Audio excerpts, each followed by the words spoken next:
ছোৱালী হোষ্টেলৰ আগত প্ৰেমিক প্ৰেমিকাই কথা পাতি আছে। প্ৰেমিকাই প্ৰেমিকক সুধিলে, তুমি যে আজি প্লাষ্টিকৰ ফুল আনিছা? প্ৰেমিকে তেতিয়া প্ৰেমিকাক ক'লে, কি কৰিম কোৱা, তোমালৈ বাট চাওঁতে চাওঁতে সঁচি গোলাপ ফুল মৰহি যায় যে সেইকাৰণে আকৌ। ৰোগীয়ে ডক্তৰক ক'লে, ছাৰ, মোৰ বাওঁ ভৰিখনৰ আঁঠুটো বৰকৈ বিষায়। ডাক্তৰে চাই ক'লে, আপোনাৰ বাওঁ ভৰিৰ বিষটো বয়সৰ কাৰণে হৈছে। তেতিয়া ৰোগীয়ে ক'লে, আপুনি মোক পাগল বুলি ভাবিছে নেকি? মোৰ সোঁ ভৰিখনৰো বয়স দেখোন বাওঁ ভৰিখনৰ সমান। তেন্তে সোঁ ভৰিখন কিয় নিবিষায়?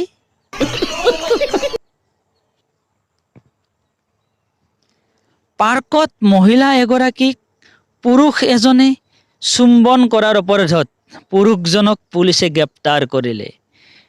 পিছদিনাখন পুলিচে গম পালে, আচলতে মহিলাগৰাকী সেই পুৰুষজনৰ পত্নীহে আছিল। থানাৰ অচিয়ে মানুহজনক মাতি ক'লে, ক্ষমা কৰি দিব আপোনাৰ লগত কৰা ভুলৰ বাবে। তেতিয়া মানুহজনে ক'লে, ক্ষমা কিহৰ বাবে ছাৰ? আচলতে পুলিচজনে টৰ্চটো মাৰি নিদিয়ালৈকে ময়ো গম পোৱা নাছিলোঁ যে সেইজনী মোৰে মাইকী বুলি।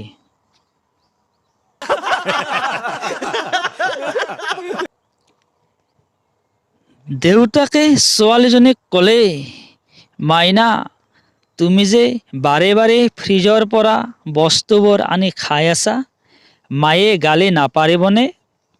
ছোৱালীজনীয়ে ক'লে, দেউতা, মায়ে গালি নিদিয়ে, মই তোমাৰ নাম লৈহে আনি আছোঁ।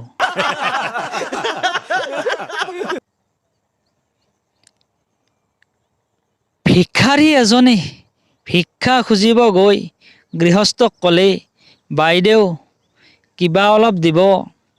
গৃহস্থই ওলাই দেখে এজন ভিক্ষাৰী।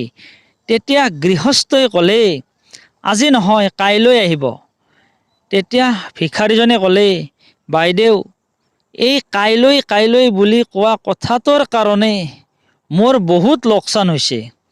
এইখন গাঁৱত তেনেকৈ কথা কোৱা মানুহৰ পৰা মই বহু লাখ টকা পাবলৈ আছোঁ। ৰোগী এজনক অপাৰেশ্যন কৰাৰ আগমুহূৰ্তত ডক্তৰে বগা ফুলৰ মালা এডাল আনি টেবুলৰ ওপৰত থৈছে। মালাডাল দেখি ৰোগীয়ে ডক্তৰক ক'লে, ছাৰ, মালাডাল কাৰ বাবে?